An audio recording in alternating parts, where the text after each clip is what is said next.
Moin liebe Lüd. Vielleicht sitzt ihr auch gerade zu Hause und wartet darauf, dass euer neues Wohnmobil euch erreicht und es britzelt euch schon unter den Fingern, die eine oder andere Anschaffung dafür zu tun. Das ging mir auch so, bevor ich das schwarze Schaf bekommen habe. Und ich habe auch damals tatsächlich die eine oder andere Anschaffung vorher getätigt, die aus heutiger Sicht nicht so sinnvoll war. Denn das eine oder andere entwickelt sich anders, als man sich das vorher so in seinen Gedanken ausmalt. Und demzufolge macht es Sinn, sich vorher um ein paar Sachen Gedanken zu machen. Die Sonne kommt gerade schön dazu raus. Was ist sinnvoll anzuschaffen, bevor man das Auto hat? Und womit sollte man sich noch etwas Zeit lassen? In diesem Video beschäftige ich mich vor allen Dingen damit, was ihr euch tatsächlich schon vorab besorgen könnt, was Sinn macht.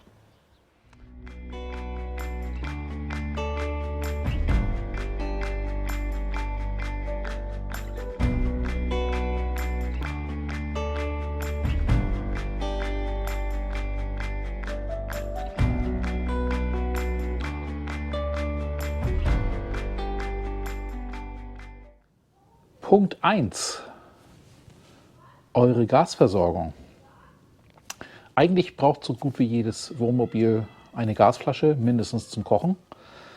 Da sind eure Anforderungen aber ganz unterschiedliche und ich möchte einmal kurz auf die Möglichkeiten eingehen und euch auch anregen, da die richtige Entscheidung für euch selbst zu treffen. Diese Stahlgasflaschen hier gibt es in der 11 Kilo Variante oder etwas kleiner in der 5 Kilogramm Variante. Es gibt auch noch andere Größen, aber das sind die beiden Größen, die am gebräuchlichsten sind. So eine Stahlflasche hat ein gewisses Eigengewicht. Nämlich hier steht es drauf, als Tara-Gewicht ist es raufgedruckt 11,9 Kilogramm. Die andere Flasche, die ich hier habe, ist eine Tara 10,2 Kilogramm Flasche, die bei mir hier eingebaut ist. Beides sind 11 Kilo Varianten. Bei denen ist es so, dass dann ja das Gasgewicht dazukommt. Das heißt, ich habe es bei einer vollen Flasche mit 22 Kilo zu tun. Bei entsprechend zwei vollen Flaschen habe ich es dann schon mit 44 Kilo zu tun und das ist genau der Punkt. Nämlich das Eigengewicht. Braucht ihr freie Gewichtseinheiten, dann macht es unter Umständen Sinn, dass ihr hier drüber nachdenkt, statt einer Stahlgasflasche euch Alugasflaschen zu besorgen. Die sind erheblich teurer in der Anschaffung, es ist aber trotzdem danach ein Tauschprinzip, das heißt man tauscht die Alugasflasche gegen eine andere Alugasflasche. In der einmaligen Anschaffung liegen sie ungefähr als 11 Kilo Variante bei 145, 150 Euro, so in der Größenordnung. Danach wird nur noch getauscht, dann kommt also nur noch die Gasmenge, die dann jeweils zum tagesaktuellen Preis dann verrechnet wird. Die Flasche an sich ist eine Eigentumsflasche und kostet euch danach nichts. Das ist dasselbe Prinzip wie auch bei den Stahlflaschen. Aber die Alugasflasche wiegt im Gegensatz zur Stahlvariante mit 11,9 hier im Beispiel nur circa 5,5 Kilo. Sie erspart euch also ungefähr die Hälfte des Eigengewichtes der Flasche. Und wenn ihr ein Wohnmobil in der 3,5 Tonnen Klasse fahrt, das schon ein sehr hohes Leergewicht hat, dann mag es sinnvoll sein, da einfach diese kleine Gewichtsreserve auch noch rauszuholen und zu sagen, ich habe nur eine Gasflasche zum Beispiel oder ich habe sogar zwei Gasflaschen. Ich nehme mindestens eine oder vielleicht sogar beide als Alugasflasche und habe mir somit 10 Kilo eingespart an Gewicht. Haken an der ganzen Geschichte ist, Alugasflaschen bekommt ihr nicht überall getauscht. Die Händler in eurer Umgebung, Campingplätze etc. in Deutschland werden euch überwiegend tatsächlich auch Alugasflaschen im Tausch anbieten können, so sie überhaupt einen Gasflaschenwechsel haben. Aber wenn ihr irgendwo am Baumarkt steht und dort entsprechend eine Gasflasche tauschen möchtet, kann es euch passieren, dass es an diesem speziellen Baumarkt keine Alugasflaschen im Tauschverfahren gibt. Das gilt es alles zu bedenken und an eure persönlichen Bedürfnisse beim Campen anzupassen. Eventuell habt ihr gar keine Gasheizung, denn bei der Gasheizung ist es wichtig, einen möglichst großen Vorrat mit sich zu führen, denn die Flaschen sind im internationalen Austausch nicht überall gleich beschaffen. In Deutschland und in den direkt benachbarten Ländern kriegt ihr zum Teil die Flaschen, aber schon in Frankreich sehen die ganzen Flaschen ganz anders aus. Spanien sieht ebenfalls ein anderes Flaschentauschkonzept vor. Da funktioniert es mit den deutschen Flaschen nicht. Bei einem entsprechend kürzeren Aufenthalt macht es da Sinn, einen ausreichenden Gasvorrat aus Deutschland bereits mitzubringen, dass die Flaschen dann auch möglichst voll sind. Ich verlinke euch mal hier das Video dazu, wie ihr den Gasflascheninhalt feststellen könnt. Das habe ich auch schon mal in einem Video behandelt. Und sonst ist es eben so, wenn ihr eine Dieselheizung habt, dann ist euer Bedarf an Gas viel, viel geringer. Ihr braucht es dann nur zum Kochen. Da kommt es dann vielleicht noch auf die Größe des Gasfaches drauf an, ob eventuell nur eine 5 Kilo Flasche von vornherein passt. Ich habe auch schon von Modellen gehört, wo das Gasflaschenfach noch kleiner ist und eine, ich glaube, irgendwie 3,5 Kilogramm Flasche dann angeboten werden soll, die da nur noch reinpasst. Diese Flaschen sieht man aber im typischen Tauschverfahren ganz, ganz selten. Allen gemeinsam ist, ihr braucht fürs Kochen sehr, sehr wenig Gas. Also dort ist der Bedarf überhaupt nicht so stark ausgeprägt. Der andere Verbraucher, der noch ins Gewicht fällt, wäre dann der Kühlschrank. Wenn allerdings das Gasfach schon klein ausfällt, ist davon auszugehen, dass ihr eher einen Kompressorkühlschrank habt und keinen Absorberkühlschrank. Ein Absorberkühlschrank funktioniert auch auf Gas und auf Gas besonders effizient, sodass ihr da dann auch tatsächlich sinnvollerweise den Kühlschrank überwiegend auf Gasbetrieb laufen lassen solltet, weil er dort am effizientesten kühlt und gleichzeitig auch den geringsten Energieverbrauch hat. Auch in so einem Fall ist aber der Gasverbrauch jetzt nicht so eklatant hoch. Man redet ungefähr von 100 Gramm Gas pro Tag, die so ein Kühlschrank braucht. Bei 11 Kilo könnt ihr euch ausrechnen, das reicht eine halbe Ewigkeit, zusammen mit Kochen erst recht. Das Gros an Gas geht bei uns immer fürs Heizen raus. Das heißt also auch, je nachdem, wohin ihr fahrt und wie die Temperaturen vor Ort, auch gerade die Nachttemperaturen sind, das bestimmt euren Verbrauch und wie groß euer Gasvorrat sein sollte. Das was zum Thema Gas, was ihr euch vorab besorgen könnt. Jetzt gehen wir gleich mal weitere Dinge durch. Ihr habt eine Frischwasserversorgung bei euch in euren Fahrzeugen. Wo ihr euch da tatsächlich drüber Gedanken machen könnt, ist, wie ihr dieses auffüllt. Ihr werdet euch für irgendeinen Schlauch wahrscheinlich entscheiden müssen. Da gebe ich euch zu bedenken, dass ihr darauf achtet, einen Schlauch zu erwischen, der phthalatfrei ist. Phthalate sind Weichmacher, die durchaus nicht ungefährlich sind, die im Verdacht stehen, krebserregend zu sein, sodass ich darauf geachtet habe bei meinem Schlauch, dass er phthalatfrei ist. Manche gehen sogar noch einen Schritt weiter und sagen, ich möchte gerne einen Schlauch haben, der für Trinkwasser geeignet ist. Soweit bin ich bei meiner Entscheidung nicht gegangen, denn ich sage mir, das Wasser ist nur für einen sehr, sehr kurzen Zeitraum in diesem Schlauch. Der Schlauch wird auch früher oder später wieder zu ersetzen sein, eher früher als später, weil es geht um mein Trinkwasser. Mir war wichtig, er soll möglichst nicht lichtdurchlässig sein, um kein Algenwachstum zusätzlich zu fördern. Und er sollte phthalatfrei sein.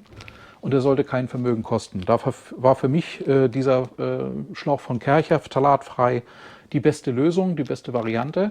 Ich habe mir dann einen entsprechenden 25 Meter Ring besorgt, habe den auf die Länge abgelenkt, dass ich hier einmal von meinem Hauswasseranschluss bis zum Wohnmobil komme. Und aus dem Restabschnitt habe ich mir genau diesen Ring hier gemacht. Dieser Ring ist alles, was mich auf den Fahrten begleitet. Der ist wesentlich kürzer, nimmt wesentlich weniger Platz im Fahrzeug weg. Hat den Nachteil, das ist jetzt bei meiner Länge, die ich jetzt hier übrig gehabt habe, halt so, ich muss manchmal an Entsorgungsstationen umparken, weil die Entnahmestation genau auf der anderen Seite zum Fahrzeug gelegen ist, sodass ich also nach der Entsorgung, nachdem ich also über der Entsorgungsöffnung gewesen bin, das Fahrzeug manchmal noch umparken muss, um danach Frischwasser noch wieder aufzutanken.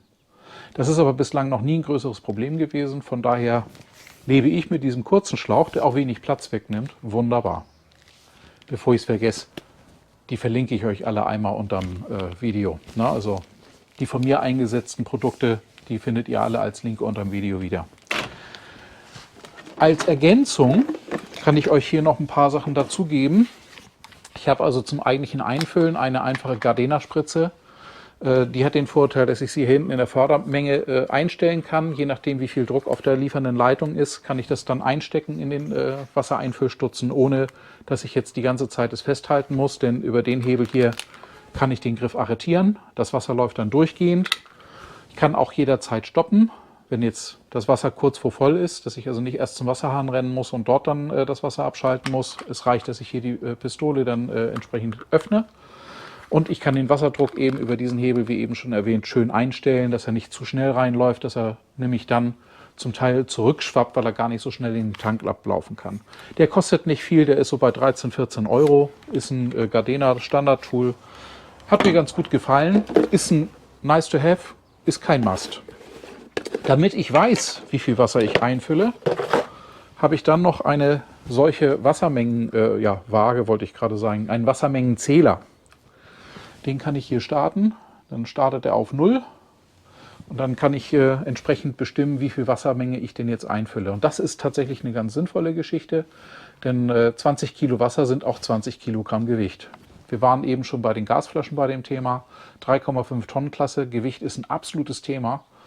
Da lohnt es sich tatsächlich dann auch auf die Wassermenge zu achten. Je nachdem, in welchem Beladungszustand man ist, ob man jetzt zu zweit fährt oder mit der ganzen Family, ist der Wasserbedarf ein ganz unterschiedlicher.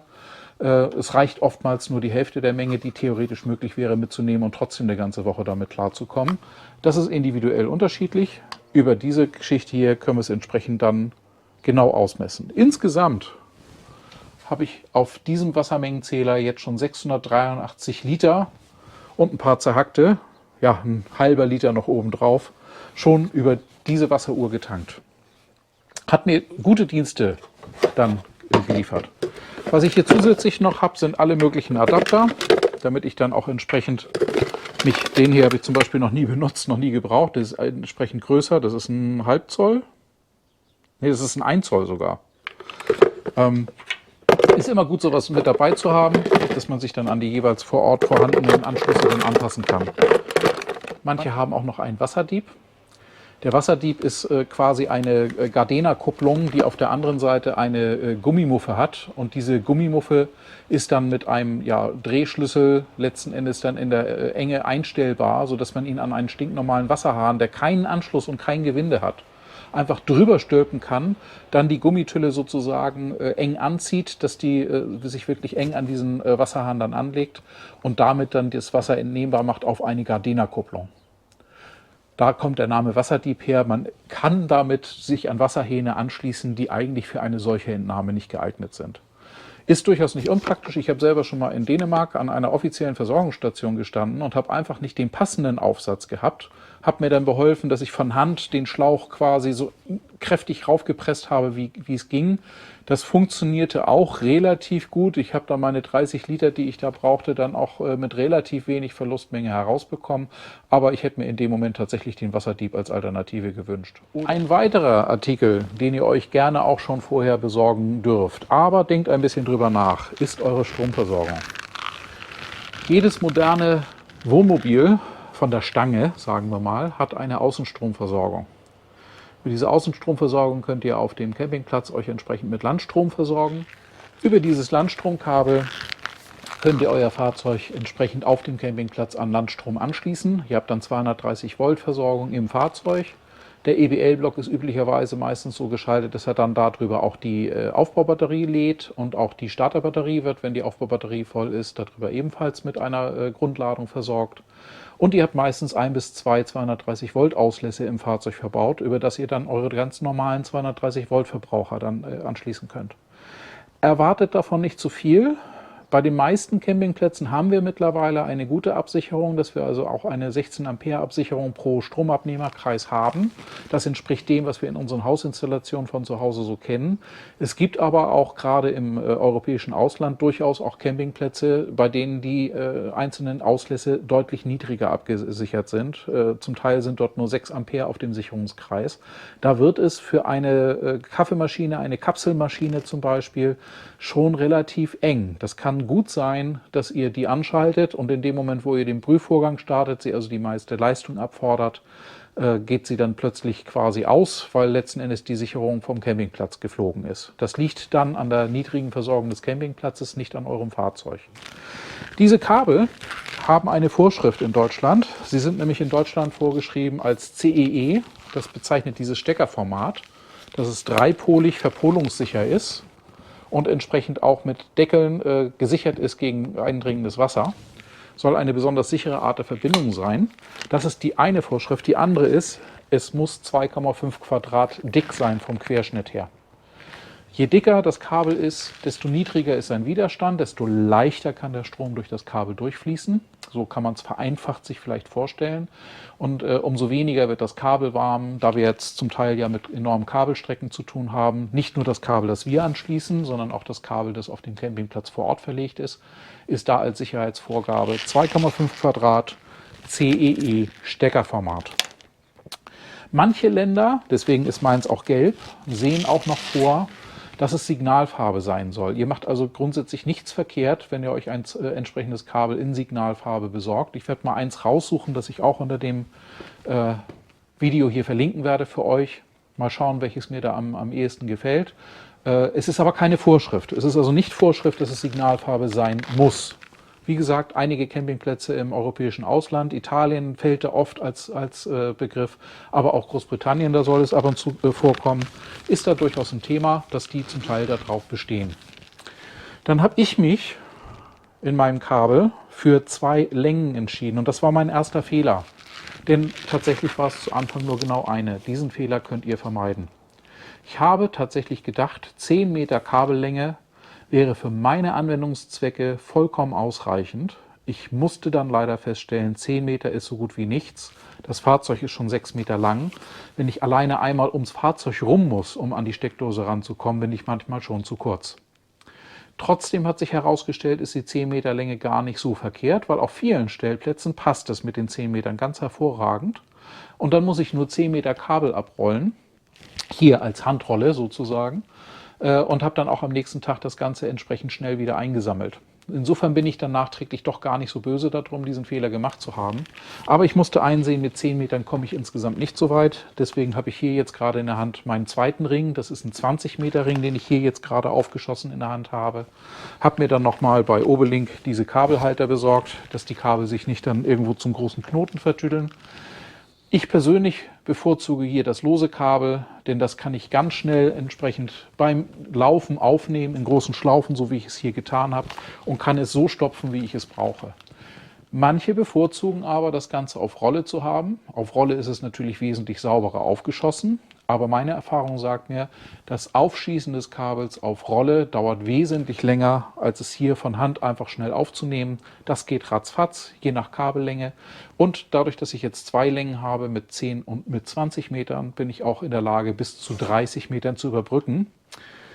Ich senke jetzt schon ganz schuldbewusst meinen Kopf, denn eigentlich ist bei 25 Metern in Deutschland Schluss. Aber was soll man machen, wenn der Strom eben nur in 30 Meter Entfernung zu bekommen ist? Das habe ich einmal tatsächlich bislang schon erlebt auf dem Nürburgring, dass ich mich auch nicht anders hätte hinstellen können. Es wäre nicht möglich gewesen und es fehlt mir letzten Endes tatsächlich diese paar Meter. Und da habe ich dann mit einer entsprechenden Kupplungsbox, wo man dann diese CEE-Boxen miteinander verheiraten kann und die ganze dann auch wassergeschützt dann verschließen kann, die beiden Kabel miteinander verheiratet, sodass ich also aus meinem 10 Meter und 20 Meter Kabel insgesamt ein 30 Meter Kabel machen konnte. Mit dieser Länge bin ich eigentlich bislang auch überall hingekommen und wie gesagt, das ist eine Extremanwendung. Das kommt sehr, sehr selten vor. Wo wir schon beim Kabel sind, dann haben wir noch diese schönen Adapter. Auch die werde ich euch verlinken. Ich habe hier noch einen zweiten, das ist dieser jener welcher. Diese beiden Adapterstücke werden meistens im Set angeboten. Am wichtigsten ist eigentlich für mich dieses hier, weil damit kann ich mein vorhandenes CEE-Kabel, das ich ja auch ans Fahrzeug wieder anschließen kann, an eine normale Schuko-Steckdose anschließen. Dieses habe ich bis zum heutigen Tage tatsächlich noch nicht ein einziges Mal gebraucht. Es wäre nur erforderlich, wenn ich jetzt tatsächlich mal von einem CEE-Stecker aus eine 50 Meter Kabeltrommel anschließen müsste und dann danach wieder von der Kabeltrommel wieder zurück auf CEE müsste, um ans Fahrzeug anzuschließen. Diese Anschlussvariante ist doch eher selten. Das heißt, mit dem hier, der also von Schuko auf CEE geht, seid ihr in 99% der Fälle eigentlich schon ausreichend bedient. Aber da ich es damals im Set gekriegt habe, habe ich sie halt gleich beide mitgenommen und die nehmen nicht viel Platz weg, die haben kein großes Gewicht. Ich führe sie die meiste Zeit auch tatsächlich im Fahrzeug mit. Das sind so die Sachen, die ich euch empfehle, worüber ihr euch bereits vor der Anschaffung eures Fahrzeugs grundsätzlich Gedanken machen könnt. 2 Kleinigkeiten habe ich noch, die ich euch nicht verhehlen möchte. Da gehen wir dann bereits in den Bereich der Luxusversorgung, aber die würde ich auch noch als generell grundsätzlichen Bedarf, den jeder hat, eigentlich interpretieren. Das ist zum einen ein kleiner Mini-Staubsauger als Alternative dazu. Man muss nicht zwangsläufig einen Staubsauger haben. Wie ihr seht, habe ich sogar beides. Ein Handfeger und eine Schaufel tun das in vielen Fällen auch. Aber eins von beiden werdet ihr mindestens im Fahrzeug brauchen, wenn ihr unterwegs seid. Denn ihr schleppt euch permanent irgendwo ein kleines bisschen Sand mit den Schuhen rein, auch wenn ihr die Schuhe hier vorne im Eingangsbereich immer sofort auszieht. Es ist nach sehr kurzer Zeit so, dass ihr das Bedürfnis habt, es sollte hier mal ein bisschen ausgefegt oder eben ausgesaugt werden. Ich persönlich finde es auch tatsächlich sehr schön, auch den Sauger zu haben. Ich kann dabei auch mal meine Frühstückskrümel einfach mal schnell wegsaugen. Hab da jetzt einen kleinen mit USB ladbaren, da habe ich also extra einen USB-Adapter dafür, dass er dann auch mobil aufgeladen werden kann. Dieser hier ist leider nicht mehr erhältlich im Handel. Den habe ich mal irgendwann mal über eBay gekauft. Ich werde euch mal und im Link darunter Alternativen dazu vorstellen. Die zweite Sache, die man in einem Wohnmobil oder auch Wohnwagen eigentlich immer braucht und die auch das Spielkind im Manne mal so ein bisschen sich austoben lassen kann, ist eine Taschenlampe. Ich habe hier jetzt eine Variante mit ausziehbarem Kopf. Damit kann ich nämlich den Lichtkegel steuern, dass ich ihn dann entsprechend fokussieren kann. Das werde ich hier mal unter das Video drunter schneiden. Ihr müsst heutzutage keine Unsumme mehr ausgeben für eine gute Taschenlampe. Diese Taschenlampen sind heute eigentlich alle auf dem LED-Prinzip, haben eine enorme Lichtausbeute bei sehr geringem Stromverbrauch. In dieser hier sind 3 AAA-Batterien drin. Das heißt, die kommt auch mit sehr wenig Strom aus und hält dann aber vergleichsweise lange aus diesen 3 kleinen Batterien. Das sind die dünnen Stabbatterien. Wenn ich da die Lichtausbeute mir angucke, ist das doch ganz ordentlich. Wir gucken uns mal das schwarze Schaf zusammen an. Das ist jetzt die Lichtausbeute. Wenn ich komplett unfokussiert mit dieser Lampe leuchte, je weiter ich mich vom Objekt entferne, desto größer wird dann auch der Lichtkegel. Ich kann jetzt aber auch den Lichtkegel fokussieren. Das heißt, jetzt bewege ich mich nicht dichter, sondern jetzt mache ich das hier vorne über diesen Bereich, dass ich den rauf und runter schiebe und damit, ihr seht das schon im Bild, den Fokus ändere. In dieser Einstellung, wo er dann einen ganz kleinen Lichtpunkt hat, hat er dann eine enorme Reichweite, sodass ich da also auch weiter entfernte Dinge dann tatsächlich noch anleuchten und ausleuchten kann. So eine Taschenlampe ist auf Campingplätzen oder auch beim Freistehen absolut für mich unverzichtbar. Das heißt, da dürft ihr euch gerne Gedanken machen, welche Taschenlampe denn für euch die richtige ist. Und jetzt als ganz schneller Abriss. Kauft euch noch keine Stühle, kauft euch noch keine Tische. Schaut als erstes, was ihr bereits habt. Auch bei Töpfen und Pfannen und bei Besteck und Tellern und so weiter. Schaut erstmal, was ihr in eurem Haushalt noch habt. Die ersten 1, 2 kurzen Wochenendtouren, die ihr dann mit dem Fahrzeug plant. Schaut, wie ihr mit dem Material, das ihr bereits vorher im Besitz hattet, klarkommt, wie viel ihr vor Ort tatsächlich benutzt. Bei den Töpfen zum Beispiel habe ich einen großen Fehler gemacht. Ich habe mir sehr viele Töpfe gekauft, weil ich gesagt habe, ich möchte die als Zweitausstattung. Nach der ersten größeren Tour durch Dänemark im vergangenen Jahr habe ich die Hälfte der Töpfe ausgeladen, weil ich festgestellt habe, ich benutze sie nie. Aber sie nehmen wahnsinnig viel Platz weg und den Platz, den hätte ich lieber gerne für Lebensmittel, die ich dann unterwegs dann in den entsprechenden Fächern unterbringen kann. Das sind so Erfahrungswerte, die jeder Anfänger dann einmal zu Anfang macht. Was braucht man wirklich, was braucht man weniger? Auch bei Tischen und Stühlen ist es so ein Thema.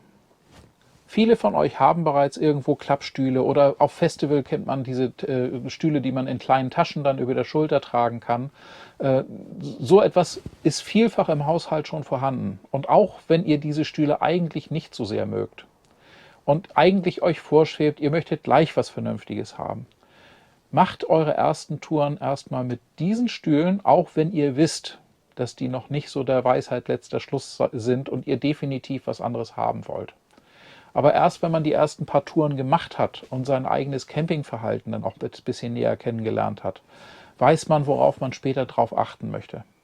Ist man zum Beispiel eher jemand, der jeden Tag woanders steht, nicht längere Zeit auf dem Campingplatz unterwegs ist, dann ist unter Umständen die Sonnenliegefunktion mit einer Beinablage gar nicht so relevant.